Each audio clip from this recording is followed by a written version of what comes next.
Bonjour à tous et bienvenue sur la chaîne de Vapoclop. Aujourd'hui, présentation du kit Atopack Dolphin de chez Joyetech. Le Atopack Dolphin est une sorte de all-in-one avec des grosses cartouches intégrées qui contiennent une résistance et le réservoir tout compris. C'est une sorte de all-in-one avec, on le voit, une batterie avec un form factor un peu particulier, ressemblant bien entendu à un dauphin. C'est un pack qui est fait pour la prise directe ou indirecte en fonction des résistances. Nous y reviendrons dessus pendant la vidéo. À l'intérieur du kit, nous trouverons bien entendu l'ensemble Dolphin, un cordon de rechargement pour pouvoir recharger la batterie, un capuchon d'hygiène pour le drip tip intégré, sachant qu'il y en avait déjà un monté sur le drip tip, un manuel d'utilisation, une carte de mise en garde par rapport aux résistances, une carte de garantie, deux résistances de remplacement, sachant qu'il n'y en a pas monté à l'intérieur de l'atomiseur. On en a une à 0,25 ohm et une à 1,2 ohm. L'Atopack Dolphin mesure une hauteur approximative de 100 mm par 50 par 31.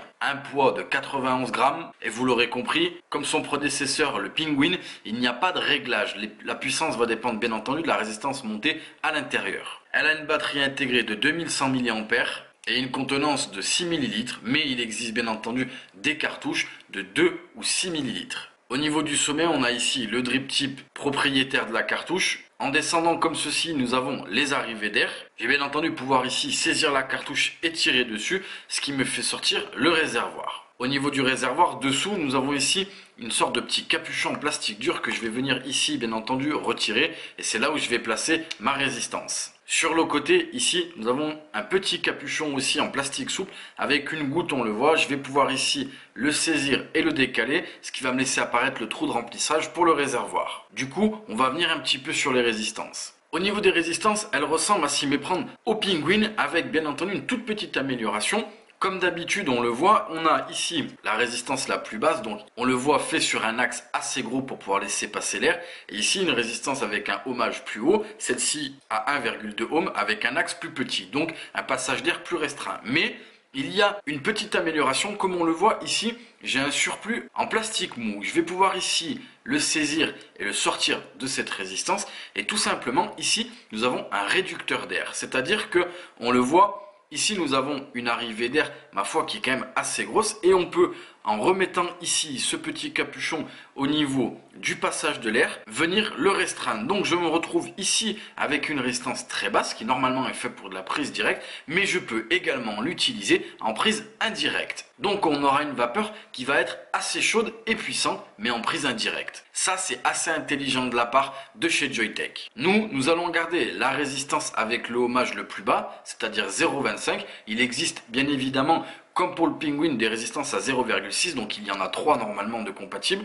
Ici, je vais enlever la restriction d'air, donc je suis avec une résistance à 0,25 en prise directe. Bien entendu, avant de mettre ma résistance, je peux ici imbiber tout simplement mon coton et je vais venir, on le voit, il y a un sens comme ceci, insérer ma résistance dans mon réservoir. Au niveau de la batterie, en façade, ici nous avons un gros bouton fire qui est bien dissimulé, en tout cas qui va avec le design de la box. Et ici, nous avons des LED indicatrices du niveau de batterie. Nous avons également ici une connexion micro USB afin de pouvoir recharger sa box. Pour pouvoir démarrer la box, je vais cliquer 5 fois sur le bouton fire et on le voit, je ne sais pas si ça se voit à la caméra, les LED commencent à clignoter. Ici, je vais imbiber ma résistance, on va remonter le tout, on va patienter que la résistance soit correctement imbibée et nous allons le tester. Nous nous retrouvons donc ici avec l'Atopack Dolphin. Comme on peut le voir, ça c'est assez intéressant, on n'a pas trop l'habitude, mais à l'inverse du Penguin, moi j'ai rempli mon atomiseur et on le voit, on voit directement le liquide ici. Alors que bien évidemment sur le Penguin, la cartouche était à l'intérieur et on ne pouvait pas voir exactement le niveau liquide, ou en tout cas on ne pouvait pas le voir aussi clairement. On pouvait le voir, mais c'était pas aussi flagrant. Là c'est bizarre, j'ai mon liquide qui se balade au niveau de mon drip tip, mais vous inquiétez pas, il n'y a pas de fuite. Ici donc je me retrouve avec la résistance à 0,25 ohm, je n'ai pas mis la restriction d'air, donc je suis sur un tirage direct. J'ai un liquide qui est un peu fort en VG, 0 mg, et on teste ça en prise directe.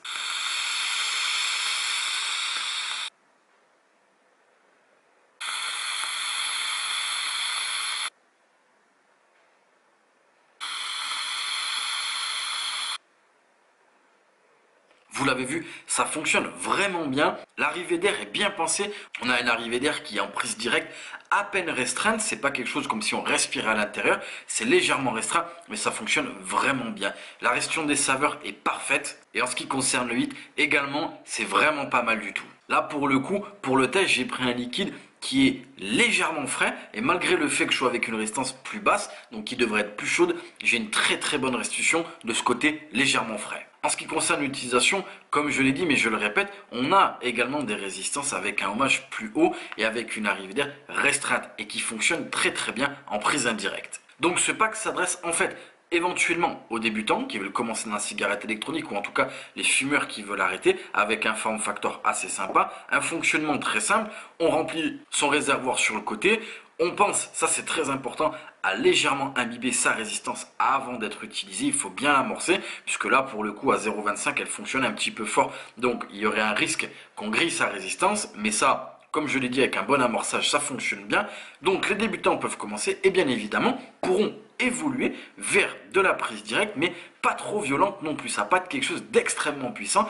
c'est même quelque chose d'assez agréable. Donc il y aura une évolution et bien entendu ceux qui utilisent la cigarette électronique en prise directe peuvent avoir ce genre de kit dans leur poche, ça va fonctionner très bien. Comme je l'ai dit, je fais un petit rappel sur les résistances. Il y a normalement 3 résistances compatibles, une à 1,2 ohm, une à 0,6 et une à 0,25 avec en prime ce petit rajout de matière qui sert de réducteur d'arrivée d'air. Et ça encore une fois c'est vraiment bien joué. Voilà, ce sera tout pour la Top Pack Dolphin de chez Joyetech et nous vous remercions d'avoir laissé cette vidéo sur la chaîne de VapoClub.